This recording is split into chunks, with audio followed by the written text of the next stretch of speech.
Al, good afternoon, man. How you doing? All right, great to see you, David.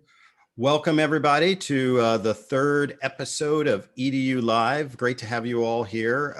As you know, we kicked off this conversation series a couple months ago with President Thomas of Morehouse. Al actually happens to be a Morehouse alum and had the president of Simmons last month. And so I couldn't be more thrilled to have what I would say my new friend Al. So Al and I, it's funny, at our age, you don't make friends at the when you're 50 the way you do in kindergarten. But I had the opportunity over the last 6 to 9 months to really get to know Al really well, and it's been a pleasure. I've learned a lot from him.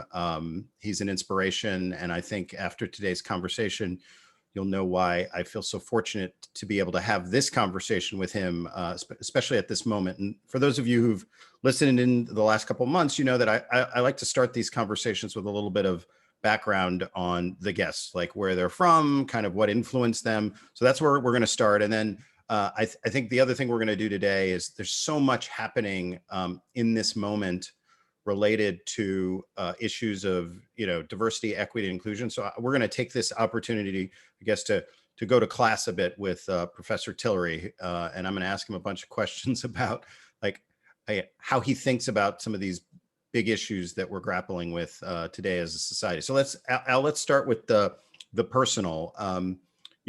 Where are you from? Where are your people from? Yeah. Tell me about your upbringing, what influenced you, and how you found your way to Morehouse.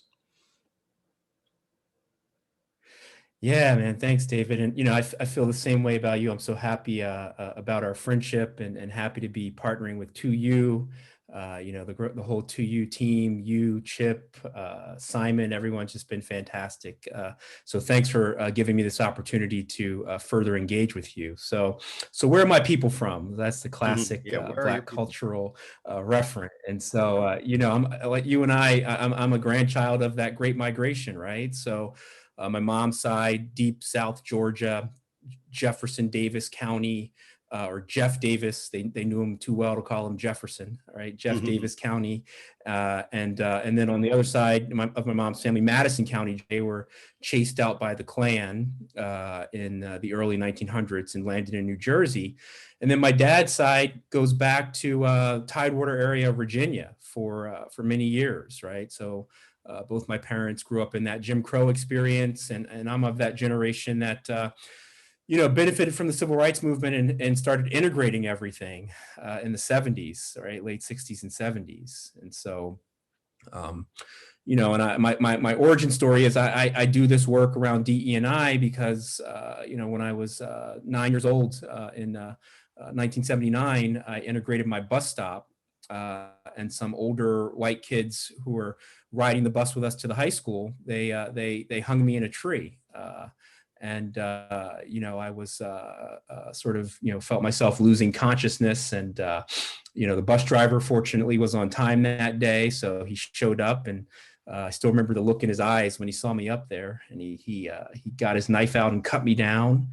And I was able to live. And so, from that moment on, I just really puzzled over why the world was so divided around color, and tried to kind of pledge to think about ways to make it better. And so, 40 years later, I'm doing this work trying to, build inclusive leaders and working with you guys on that project. So, Al, this is the probably second or third time I've heard you tell that story. And every time you do, as I'm sure every human being does, have a very profound emotional reaction to it. And I guess I've never asked you this question, but that could have hardened you in a way that just did not lead you on a path to think that there were, one of my favorite, MLK quotes is, the arc of the moral universe is long but bends towards justice. Like, what is it about that, and the rest of your experience that has led you, because you are such a positive person when it comes to the hopefulness of what we can accomplish. Talk a little bit about that, particularly in the context of your time at Morehouse and your path on to your PhD at Harvard.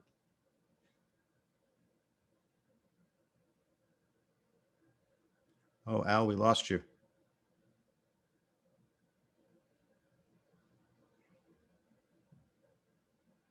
Al. Oh, the joys of technology. Oh, you're back. Yeah, David, I think we're resilient, right? As we know, as we're learning through the pandemic. It happened. I was so young. Okay. So yeah, I was saying, I think it happened. I was so young when it happened that, I didn't process it in a way that embittered me. And, that's the real dialectic. Al, we keep losing you.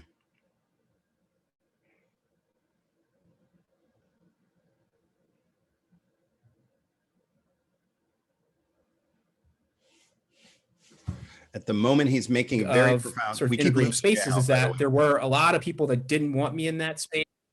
Oh, We keep I don't losing know you. what's Yeah, you're freezing a happening. few My times. internet says it's stable. Okay. Oh, Maybe you're just okay. I don't know what I can do about that. all good. Keep going. We got you now. So the joys of technology.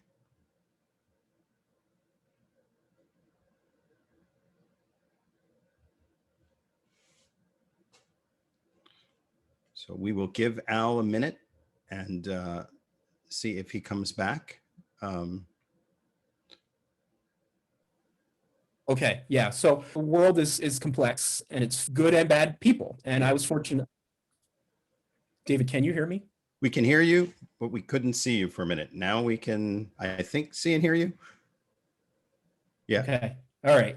I don't know. My internet is showing the 5 bars. Keep So going. I don't know. I hear you what now. else So what else we'll I can power do. through. But I could try another room if I go down again, or just turn the camera off. But what I was saying is that I learned at an early age that there are good and bad people on this kind of work of integration. And I was determined not to allow my bad experiences to turn me into the kind of person that was prejudging people who were different from me, because that would have made me just like the boys that tried to kill me. And so I think that that was an adaptive strategy in an environment where I was often the only Black kid, right, in this affluent area of the town, in the upper division courses. I couldn't shut myself off to the people who were willing to be friends with me, right? And so that was something that really informed my perspective a great deal. And so how'd you end up at Morehouse? So I think the hardships of that integration experience really convinced my parents, who were just completely devastated by what had happened to me, right? I mean, think my father did, tours in Vietnam, and, they came up in the Jim Crow era. And so I think that they, in an era when everyone was debating racial justice around policies like affirmative action, they were really intent on me having a safe space to grow intellectually, and to become, a Black man in a society that wasn't investing very much in Black men. And so, they were, allowing me to make my own choices, but they were nudging me to the Morehouses and the Howards and these places. And so I remember going on this trip with my dad to visit these schools, and just being completely blown away by the whole Morehouse, culture, and just thinking that this was the right school for me. It's funny how now that we're all a little bit older and we have kids, my son's still relatively young, but you start to realize that in their subtle ways, those of us who were blessed to have, parents who were invested in those kinds of things for us seem to kind of know what would be good for you without trying to, make those decisions for you. So both my parents have now passed, and I often look back and thank them for their wiseness at that moment in my life as well. So obviously Morehouse awakened you intellectually, because you then decided to go get a PhD, which is not a common path for a lot of Black men. So talk to me about the transition to Harvard, what you decided to study, and how that experience also kind of shaped your approach to these issues. Yeah, I mean, so I think the last time we had a conversation when I visited with you guys, I said I felt like there were a lot of hands on me throughout my life, kind of pulling me to these right decisions and these positive experiences. And so that was Morehouse, right? I ended up an academic because I played varsity tennis on our tennis team at Morehouse, and we were always, a very highly ranked team in Division II at that time. And we had this professor, Tobe Johnson. He was a legendary professor who would come out and hit balls with us. And my coach said, "Oh, Tillery, go hit with Professor Johnson." So I hit with him, and we talked. And I was telling him that I was working on campaigns in the Atlanta area. And he said, "What are you going to do with your life?" And I said, "I want to go to Harvard Law School." That was my mission at the time. And he said, "Well, tell me this." He's like, "Can your family afford to pay for that?" And I said, "Maybe. I haven't really thought about that." he said, "Well, what would you say if I told you that I could get you a graduate degree from Harvard for free?" And I said to him, "Well, I would say, yes, sir, and thank you." Right?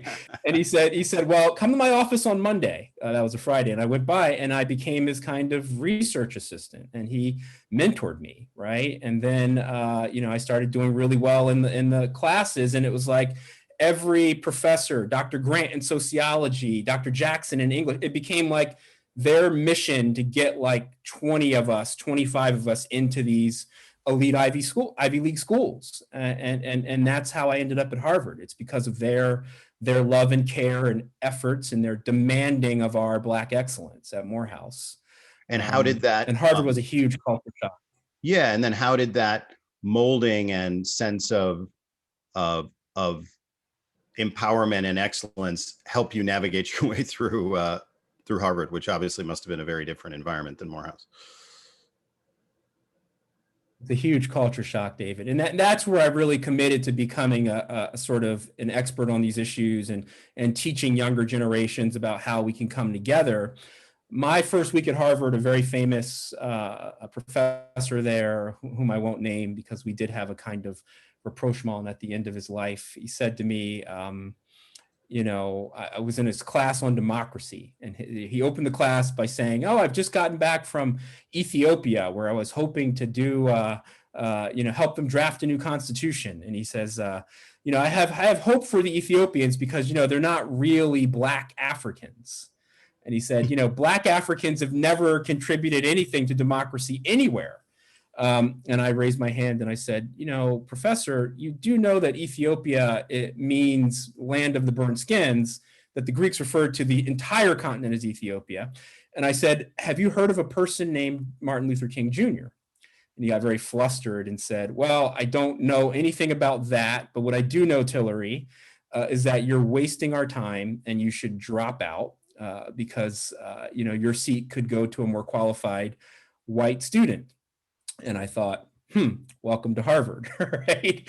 And so I remember, I had my advisor, and this again speaks to the dialectic, right? That I was talking about navigating these spaces in the thick of change around, race and gender and sexuality, right? I went over to my advisor, Bob Bates, a white professor who, got me through Harvard. And I said, "Hey, Bob, like this happened." And he goes, "You didn't know that Harvard was filled with scientific racists, Tillery?" He's like, "What's wrong with you?" But And he goes, yeah. "What are you going to do?" He's like, "Are you going to drop out like he wants you to do, or are you going to prove the old guy wrong?" Right? Yeah, totally.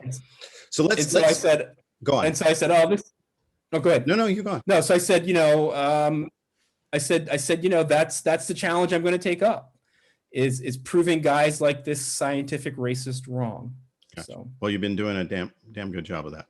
So let's pivot to the moment we're in. I mean, literally in the last couple of weeks, I feel like, whether it was the Chauvin verdict or, the two recently police involved shootings, there obviously been a lot of talk about that, as there should be. And, but I want to spend a couple minutes maybe talking about some of the stuff that we're seeing happen in education and in the work world. In particular, just yesterday, Basecamp, which is, relatively well-known tech company, the founder's CEO put out a letter basically, saying that you can no longer talk about anything political at at base camp. So I guess what I'm interested in, because I think there's probably a lot of people listening to this conversation who are either working at organizations, whether they're higher ed or companies, or, you know, leading people. We're trying to make sense of navigating all these complexities. So if I were a board member of Basecamp and I called you and I said, hey, Al, help me understand, like, what is your take on this decision? How should we be thinking about it? Did we do the right thing? Like, what advice or perspective would you offer to those leaders? Yeah, I would say that, you know, you can't be afraid to lead, right? And so I think what Basecamp did yesterday was a mistake. And here's why. Yes, conversations about politics can be debilitating because we are polarized, but it's the job of the leaders of organizations, universities, corporations, nonprofits to end that polarization by stating what the organization's values are. So if your people are polarized around these conversations, it's because you've done a poor job of leading inclusively and stating what the organization's values are. So that's the first thing that I'll say. The second thing is that what I will say is that we all saw the census numbers coming out. We are contracting in our size among certain demographic groups. America under 18 is already more Asian, more Black, and more Latino than we've ever been. They are majorities of the population. And so if an organization is going to thrive going forward, they're going to have to address the needs of a diversifying demographic. And guess what? To say you can't talk about politics, does that mean that Asian Americans who are worried about their parents and grandparents getting attacked can't say we're not, you know, can't talk about the Stop AAPI hate movement, which is inherently political? The attacks have started because of politics, right? It's just a huge mistake. It's a huge ESG risk. And if I were their board, I would be on the phone trying to get them to not be like, you know, Google in 2019 when they did a similar, or 2018 when they did a similar move, and then 20,000 people walked out 6 months later because they mishandled that. And so, And let me ask you, because I think the notion of what it means to foster a culture where you can have these complicated conversations, but do them in constructive ways, I think is sometimes easier said than done. So like, maybe give me some of your perspective on, you know, how do you create an environment where, you know, people can make mistakes around these issues and these uncomfortable conversations and not feel like shamed into submission of being unwilling to engage? yeah, no, I think that that's the trick, right? Because we're in a changing culture. We've got this compositional effect happening around demographics, but we also have a compositional effect happening whereby the millennials and the Gen Zers have had a much better education on gender, race, sexuality, ability, disability. They have a much different personal ethics about these questions than the Gen Xers and the baby boomers do. And so the way to lead a millennial workforce through these challenges is to get experts in leading these conversations in your organization, right? So an organization that's come under a lot of fire in recent years is Facebook, right?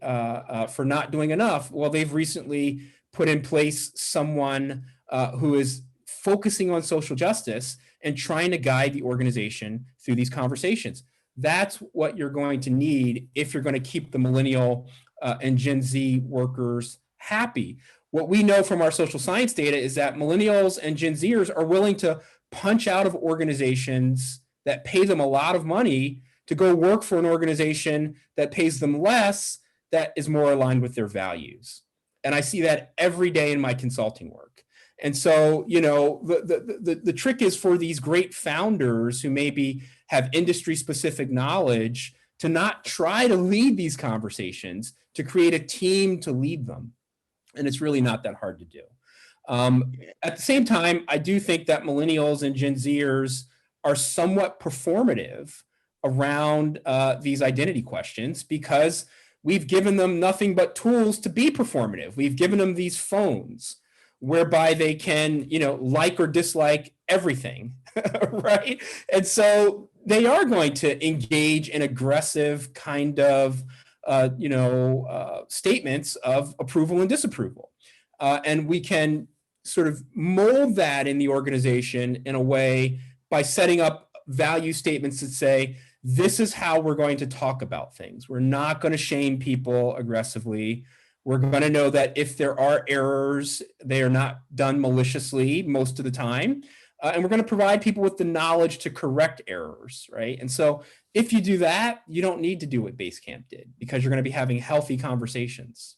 Yeah, and let's spend a couple more minutes on that because it feels to me, like I spent the early parts of my career, people have heard me talk about this on this show and people know me well, in the civil rights movement, working for Brian Stevenson, working for the Legal Defense Fund, working for the Lawyers Committee for Civil Rights Under Law, doing those issues for Senator Kennedy. And, to the point that I made earlier about the MLK quote, when I was working for Senator Kennedy, we were working on the hate crimes bill.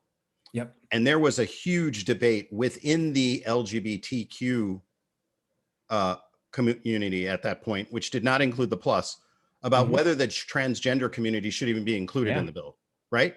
And so I think sometimes what I see happening is that even within a particular community that may be historically marginalized, there is complexity of debate and identity. And, how do we even want to, there are people who are gay who don't, put their pronouns on their. Yeah. And yet at times you will see, and this is true for Black folks and other people, the assumption that if someone doesn't do that, who's not part of their identity group, they somehow cannot be an ally or are not kind of down with the cause. So I guess, maybe talk a little bit about how you also enable people to take a step back and reflect sometimes internally on the complexity of these questions and the mistakes that get made even within the family, so to speak, and what that then means for your ability to create an environment where other people who by definition are not going to be as adept at navigating those waters can find a place to show that they are allies, if they are.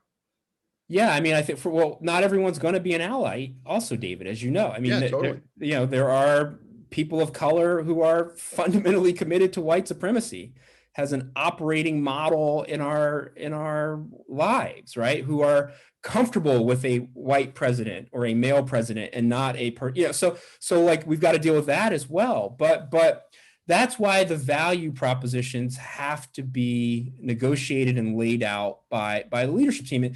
And for some of the big questions, as you know, David, this isn't hard, right? I mean, so the opposite of anti-racism is racism, right? And so if you have parents writing into a school saying that they don't want their kids engaged in an anti-racism conversation, then you've got to ask them, so like, what do you want your kids doing? Like, what is the value that you're promoting for your kids? Because if you do want your kids to be, anti-racist, then we can debate what the finer points of that means, right? But some of these choices are very clear binaries. And so I'd say get those squared away first, and then you can work for the more complex things. And the hardship is the world is changing fast. I think before the call, I said, when you and I grew up, Pluto was a planet. It is no longer a planet. It is also no longer appropriate for people to harass women in the way that it was in the workforce in the 60s and 70s. It is no longer a justifiable belief to hold scientific racist ideals as it was in the 90s with books like The Bell Curve, right? And so part of the problem is that the people in power are the ones that need to update their thinking. And once that's done, it will be a lot easier for the younger folks with much more progressive ethics to come to them with greater equanimity. and empathy, which are two key components of my leadership model, as you know. Yeah. And let's talk a minute about, there's, we hear a lot lately about like critical race theory. Yeah. So maybe just as the professor, before we open it up for Q&A in a few minutes, can you articulate for people what critical race theory is, and then maybe offer a perspective on, to the extent that there is any kind of intellectual theory of the case, none of them are like perfect in any way, shape, or form, but like what do you think are some of the legitimate critiques of a critical race theory approach to these kinds of issues? Right. Well, as I said, someone who partly named his son after Derek Bell and writes in critical race theory, I think I'm definitely willing to do that. You, Professor.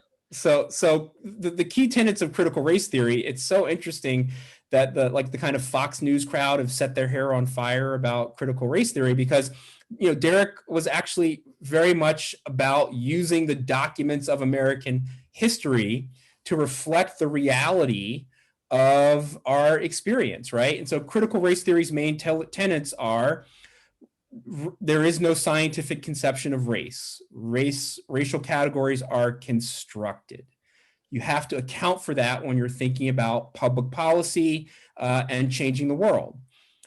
Racism is probably not going to go away. It is an ideology that many people draw power from, and our institutions are structured around privileging whites and devaluing people of color. You know who else believed that? George Washington, Thomas Jefferson, James Madison. The theory is distilled from the writers of the founding, right? And that when we do have big shifts in, sort of the racial structure, we have big advancements. Those shifts typically only happen when we can get the power structure to adapt the view that making the reforms are a good idea. And that's what happened in the civil rights movement, is that people like Truman and Eisenhower, they were worried that we were going to lose the Cold War to Russia if we didn't integrate schools or the armed forces. And so that's the theory in a nutshell. And the way that the opponents of critical race theory behave in critiquing it pretty much demonstrates the theory of the case, right? In the sense that, no one is really doing anti-racism because they feel bad about the racism. They're doing it because, there's an interest convergence with what they want. They don't want their shareholders to freak out. They don't want their stock price to go down. They don't want to be accused of being a racist organization. And so let's do some work. It's not because they've realized that, as Dr. King realized, that the entire system is predicated on a racial hierarchy, and that hierarchy is unjust. And so, you get Brearley dad writing because he doesn't want his daughter to learn that, America was structured as a white supremacist nation. You couldn't even immigrate to this country if you were non-white until 1965. Right? I mean, these propositions are not drawn out of thin air. They're laws that are on the books for the history of our republic, right? So that's what critical race theory is. Gotcha. Helpful. So for anybody who's listening who didn't know, I think you got your Cliff Notes version of it from the one of the leading scholars in the country around this. So I think we're going to pivot now to some of the Q&A, and obviously I made a very conscious decision today to make this conversation more than just about higher ed, because it feels to me there are certain moments where it would be it would be like having an ESPN analyst on today and not asking them about the NFL draft tomorrow, right? Like that would just be a little tone deaf. So, but obviously the broader focus of this monthly conversation series is how to think about, these issues in the context of higher education. So the first question, that we've gotten is, like, when you think about the biggest challenges or unsolved issues in higher education right now, what do you think those are in this kind of context? Yeah, I mean, I think there are a couple that are obvious, right? So the cost of traditional university education is just too high. And we're living in a nation where the average family has less than $400 in savings, right? And so the idea that people should load themselves up with hundreds of thousands of dollars of debt to have a BA degree, which may or may not translate into a job that will lead them to an average salary, is just preposterous, right? And so that's the first challenge. The second challenge is the demographic cliff that's coming in 2025, whereby the older millennials have not had enough kids to sustain a lot of these higher education institutions. And so 40% of traditional educational institutions will be financially stressed very quickly. That's another problem. And then diversity, equity, and inclusion.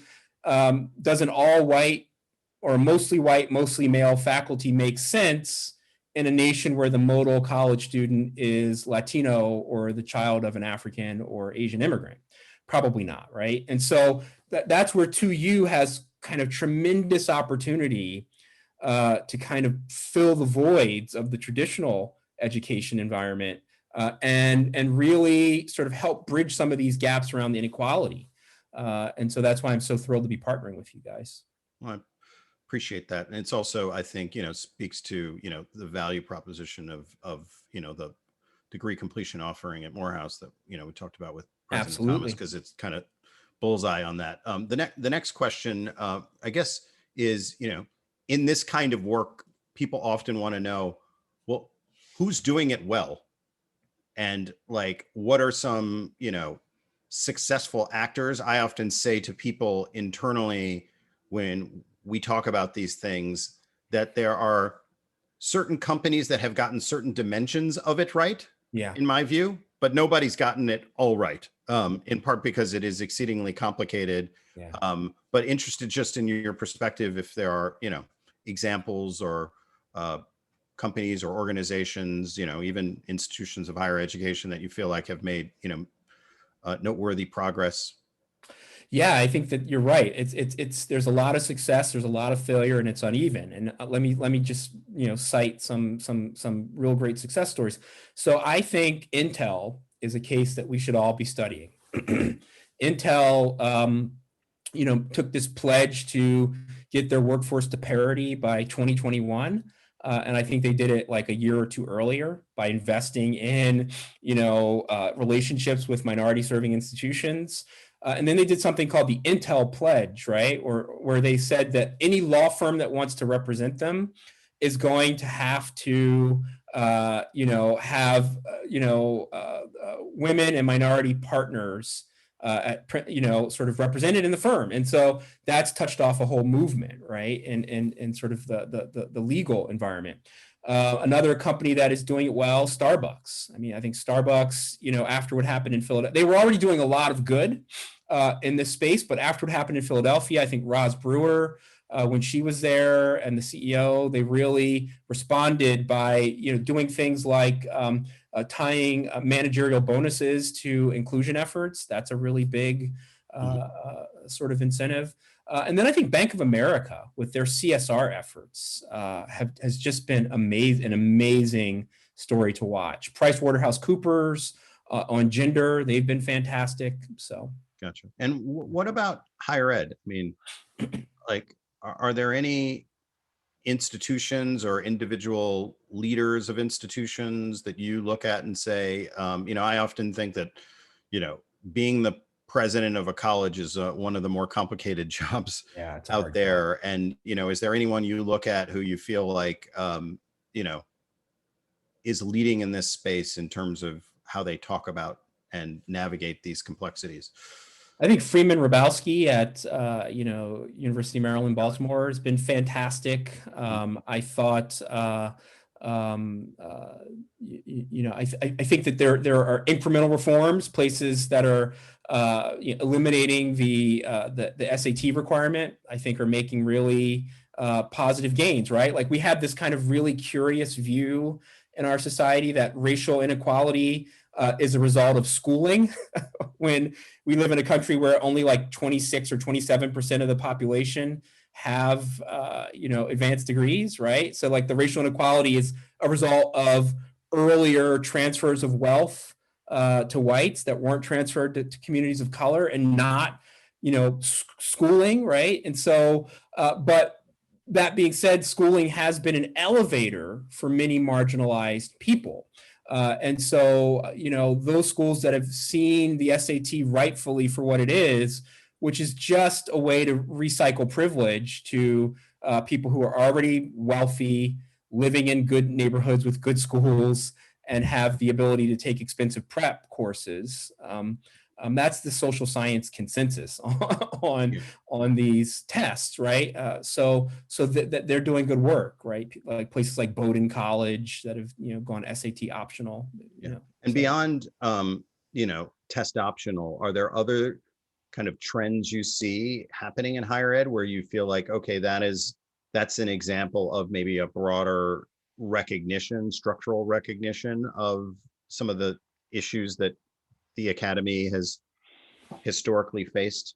Honestly, I think the academy has a lot of work to do, even with the kind of, and I think the universities look a lot like corporations now. You've got typically a boomer and Gen X governance structure, and you've got millennial and Gen Z faculty and students who are pushing for more changes, even around the symbolic conversations. Should Confederate statues come down or not?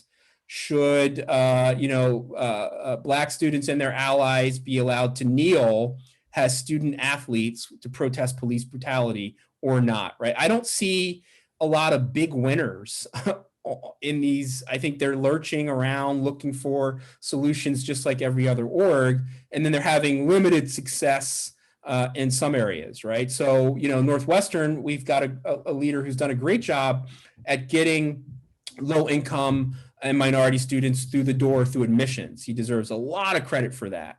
But the other issues that the students are demanding, they've been harder for us to fix. Now, I will say that to our leadership's credit, they have done things like invest 1.5 million in Chicago and Evanston to promote racial equity, right? So I think that the models are growing, but you're not going to have that all-encompassing Intel-like model like that I could point my clients to and say, you want to be a company that's doing everything right? Intel's not my client, by the way. study Intel, right? Or study Nike, right? Nike's another one, right? Like they really have done some great work, and tremendously proud of the things that they've been doing, right? So I guess as we get ready to wind down, I'm interested in, if you're someone who, after what happened last summer, felt a sense of energy, optimism, hope about the ability to kind of power through some of these kind of challenges, and then you try and juxtapose the verdict in the George Floyd trial with what happened with the shooting of Isaiah Brown and others. Like, what advice would you give, going back to the beginning of this conversation, about someone who's dedicated your life to this work and is realistic but optimistic about, like, what are the things that people should take, I guess, hope in? Where should they be focusing their energy, and just any advice you give about how to keep the fight, so to speak? Yeah, the energy's got to, I mean, you've been doing this work, you're in the civil rights sector. I mean, the Chauvin thing was huge. We've not convicted very many police officers of killing any civilian, let alone a person of color. So we've got to take that win, but we've also got to know that for these communities of color that are hyper-policed and their allies, it's not necessarily regarded as a win, because they feel like they shouldn't have been there in the first place. Shouldn't have had to do this work in the first place. And so what I will say is, when I look at my data, what gives me hope, the kinds of data that I generate through my center, is that the Georgia election, as you know, I've told you this narrative, when we polled Georgia during the runoff election for Senate, and that Senate seat flipped in large part because highly educated, affluent whites living in the suburbs were motivated by the racial justice issues, right? And so that's a huge thing to be hopeful about, is that we can now have these conversations. Where I'm sitting today, Evanston, mostly white, affluent town, mostly white government, they passed a reparations ordinance last month to give housing assistance to Black families in one of our neighborhoods that had been subject to predatory lending, right? And so the fact that we can have these conversations gives me so much hope that we can get it right. What makes me nervous is that the forces against change are arrayed now to tamp down all this progress, and our institutions give them more power than their share of the population and their share of people believing in them should. And so in order to win in this police reform thing, we're going to have to find ways to build allies to get rid of things like qualified immunity. One reform that I would like to see is a federal credentialing of police departments, right? And the way that we have federal credentialing of hospitals, right? Your surgeon can't wantonly kill you, right, without there being some consequences for both the surgeon and the hospital, right? There's oversight. And so those are the things that require politics. And so we've got to stay on the case. We've got to convince allies to join. And again, that's why the base camp decision, I think, was very reactionary, because not seeing that they're going to be called on to support their people who are fundamentally bound up in this politics as subjects, I think, is missing the point of the modern workforce. Yeah. Workers want to be supported by their orgs. And so it's going to mean a new level of corporate citizenship as well, if we're going to make progress. Right. Well, I hope for everybody who has been listening to this conversation, you understand why, Al is as effective of a professor and a leader as he is. And we feel very fortunate to, have him as a partner in all of the work that we're doing. And Al, I want to thank you for joining me for the conversation. And I also want to say, next month, Stephanie Markin from Gallup is going to join us. So for those of you who actually are interested in a broader conversation about what's happening in higher ed from an access and opportunity perspective, there's no better source than Gallup for that. And, you can also check out the research that Al does at his center as well, because he does a lot of great stuff. So Al, thank you again for your friendship and your time. And that's a wrap.